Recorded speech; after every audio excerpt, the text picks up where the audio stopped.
Bonjour à tous, je suis ravie de vous retrouver pour le jour 37 du défi Mission de vie de Lilou Massé et aujourd'hui Lilou nous parle de notre subconscient et l'effet lune de miel.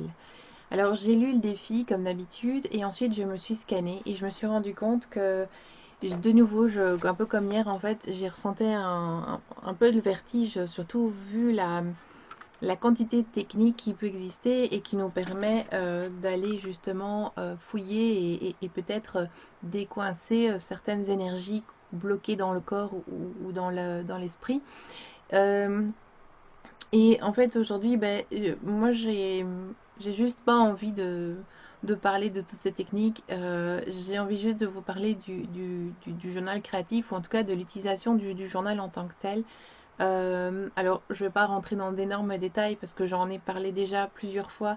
Il y a un résumé encore dans l'article du blog, etc. Mais c'est surtout pour vous montrer à quel point rien que d'utiliser le journal, alors le journal créatif, ça peut être un bullet journal, ça peut être, enfin voilà, ça peut être plusieurs types de créativité différentes, mais qu'on peut consigner dans un journal, c'est mieux parce que ça permet de vraiment tracer le chemin qu'on fait.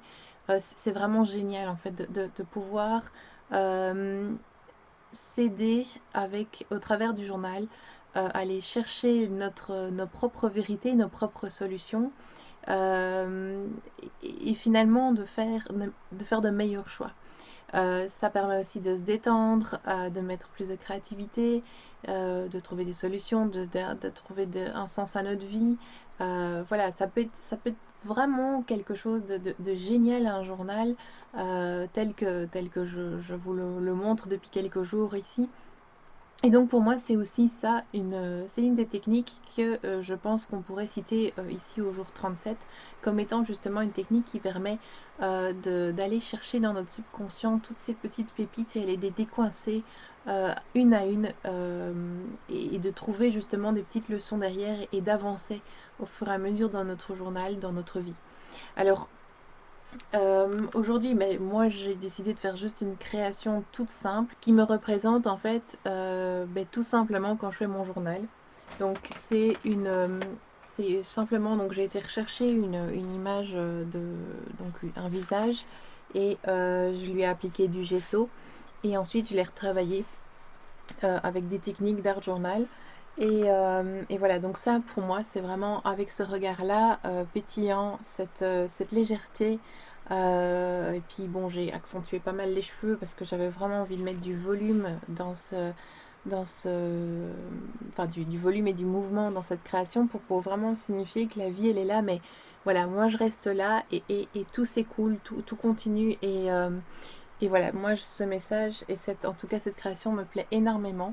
Elle est vraiment l'image de ce que je ressens quand je travaille dans mon journal et, euh, et qui me permet dans ma vie d'être beaucoup plus sereine et beaucoup plus, on va dire, touchée par la sensibilité, par les subtilités que la vie peut parfois m'amener. Et je reste toujours le regard éveillé, ébahi et plein de curiosité comme cette représentation. Donc voilà, c'est une représentation que j'aime beaucoup et en tout cas elle me parle énormément par rapport au défi qui du coup génère un résultat assez intéressant quand évidemment je rescanne mon corps où on voit que effectivement je suis très heureuse, enfin en tout cas j'ai retrouvé une sorte d'harmonie dans mon corps, une chaleur dans mon corps et d'ailleurs je, je suis trop contente du résultat, que je trouve ça tout à fait génial et waouh quoi, parce que le résultat en tout cas me touche énormément. Donc voilà, donc je vais pas rentrer plus dans le détail de l'utilisation d'un journal. Je pense que mon blog est représentatif assez de tout ce qu'on peut faire avec le journal. Et encore, ça n'est qu'une petite partie. Voilà, il y a tellement de choses à explorer, à expérimenter, à utiliser, à recopier pour mieux se l'approprier, à aller plus loin que les autres. Voilà, je dirais explorer un maximum votre créativité au travers d'un journal, c'est vraiment top. Maintenant, on peut explorer sa créativité tout à fait autrement. Et donc, l'important, c'est vraiment d'encourager cette créativité-là parce que plus vous allez être créatif dans votre vie, plus vous allez créer des liens entre les différents domaines de votre vie et plus ça va travailler naturellement et surtout inconsciemment. Et ça fait vraiment du bien.